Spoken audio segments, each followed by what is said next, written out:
Machafuko yanaendelea kuripotiwa kwenye redio yetu hii huko mashariki mwa Jamhuri ya Kidemokrasia ya Kongo.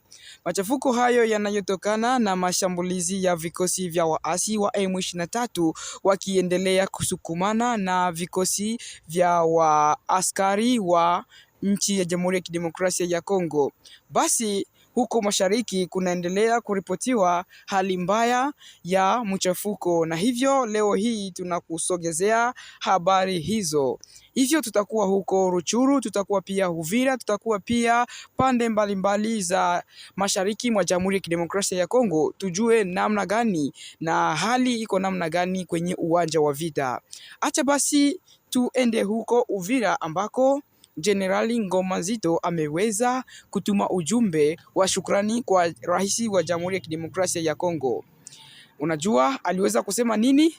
Rais wa jenerali huyo aliweza kushukuru rais wa Jamhuri ya Kidemokrasia ya Kongo kwa kuweza kupatia kila askari wake zaidi ya dola 325 ili kuweza kuwapatia motisho hizo, na jenerali huyo amesema kuwa motisho hizo ziliweza kufanya hadi wapiganaji waweze kuapa na kusema kuwa wataendelea kuilinda ardhi ya Kongo, na waliweza kusema pia watajitoa muanga ili mipaka ya Kongo na usalama wa Kongo urudie mahali ambako ulikuwa. Na pia jenerali huyo aliweza kusema kuwa shukrani kubwa kwa rais huyo kwa sababu hali hiyo pia inapunguza malalamiko na inaongezea maaskari hao nguvu ya kujitolea. Ndiyo, tuendelekee basi huko ndani ya wilaya ya Masisi ambako mapigano yameripotiwa katika vijiji vya Kibanda, Lumbishi na Kishovu ambako waasi wa M23 wanakabiliana na wanamgambo wanaojulikana kama Wazalendo wanaoshirikiana na jeshi la taifa FARDC. Vyanzo vya ndani vinasema kuwa milio ya risasi yaliendelea kusikika pande mbalimbali ya vijiji hivyo, hali iliyosababisha taharuki kubwa kwa raia na kwa walazimu wa raia hao kuyahama makazi yao. Leo hii siku ya 4 tariki 25 Februari, mapigano yalizidi kuwa makali katika kijiji cha Kasenyi kilichopo katika kundi la Kibabi huko Masisi. Waasi wa M23 walizindua mashambulizi ya kushtukiza wakilenga kurejesha udhibiti wa eneo la Kasenyi baada ya jeshi la serikali likisaidiwa na Wazalendo kuiteka siku chache zilizopita. Lengo kuu la mashambulizi hayo ilikuwa ni kuendelea kuzuia kusonga mbele kwa wanajeshi wa serikali kuelekea mji wa madini wa Rubaya unaochukuliwa kama ngome muhimu ya waasi wa M23. Kasenyi ni mji muhimu kuelekea Rubaya. Kupotea kwa eneo hilo kulichukuliwa kama pigo kubwa kwa waasi wa M23, hasa katika kipindi ambacho jeshi la serikali limekuwa likirejesha maeneo kadhaa kusini mwa Masisi ikiwemo Mahanga, Kazinga na Ndete. Hata hivyo, hali ya kibinadamu inaendelea kuzorota katika kutokana na raia wengi kukimbia mapigano, jambo ambalo limefanya misaada ya kibinadamu kuwa ngumu kufikia wananchi. Wakati huo huo ambao tuko tunazungumza hapa ndani ya mji wa Rubaya, mawasiliano ya simu yameweza kukatika kufuatia mvurugo huo unaotokana na vita, na hivyo wakaaji wengi wameamua kuondoka ndani ya mji huo kwa kuwa mvurugo ni mkali sana.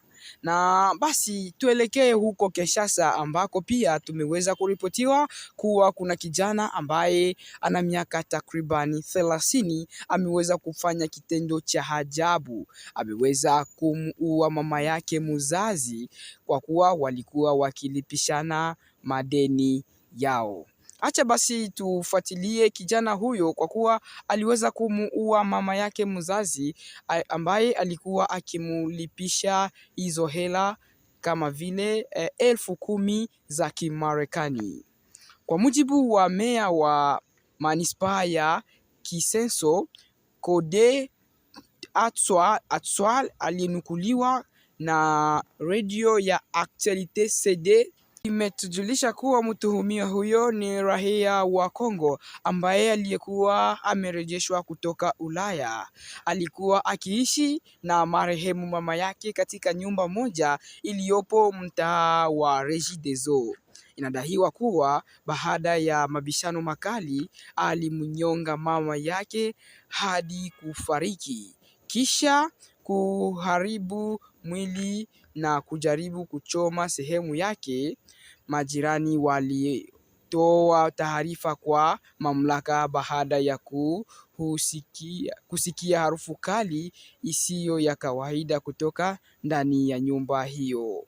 Polisi mmoja na viongozi wa eneo walipofika waligundua mabaki ya mwili wa binadamu ndani ya friza na mengine yakiwa sakafuni. Mtuhumiwa huyo alikuwa akiwa amejificha chini ya kitanda. Ni jambo la kusikitisha ambalo limeweza kutokea huko Kinshasa, kwa kuwa kwa sasa mtuhumiwa huyo anashikiliwa na anatarajia kufikishwa mahakamani ili kuweza kuhojiwa na kusema mengi kuhusu hali iliyomsukuma kufanya kitendo hicho.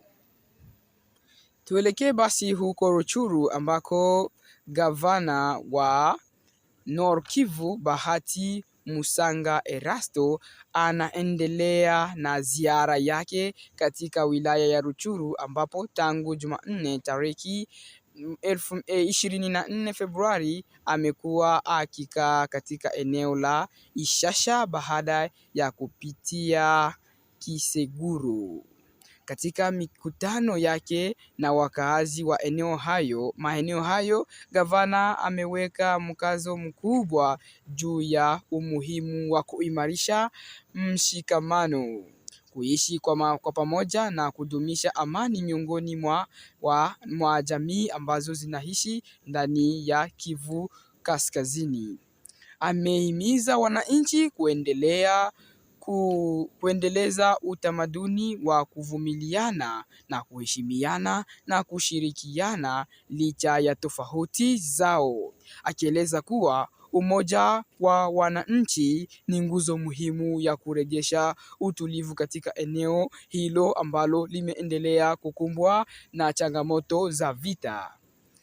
Tena kiongozi huyo wa mkoa ametoa wito kwa wananchi kujitenga na kikundi cha waasi ambacho kinaendelea kuwaasiri wananchi ambacho kinaitwa Force Democratique de Liberation du Rwanda FDLR, ambalo limekuwa likihusishwa na mauaji na matukio ya ukosefu wa usalama ndani ya Kivu Kaskazini. Ameonya kwa ushikamano wowote wa makundi ya silaha unachangia kuendeleza matukio ya kuchelewesha juhudi za amani. Ziara hiyo inalenga pia kusikiliza kero za wananchi na kuimarisha uhusiano kati ya serikali na mkoa wa jamii za huko, pamoja na kuimarisha ushirikiano wa raia katika kulinda amani na utulivu ndani ya mkoa wa Kivu Kaskazini. Kwa ujumla, ujumbe wa gavana huyo Bahati Musanga katika Rutshuru unalenga kurejesha upya mshikamano wa kijamii na kuimarisha wananchi kuwa sehemu ya suluhisho la kudumu la amani katika mkoa wao. Ndiyo, hizo zilikuwa ni habari kutoka huko Rutshuru. Na hivyo mpenzi mtazamaji na msikilizaji wetu, bila kusahau kama hii ni Kwetu News 24 ambayo inakusogezea habari kila wakati na habari ambazo zimeweza kuhakikishwa. Hivyo ili uweze kutupatia nguvu ya kutumika na kukuletea habari wakati ujao, tunakuomba, tunakusihi uweze kusubscribe, kushare na kutujulisha maoni yako kwa kuweza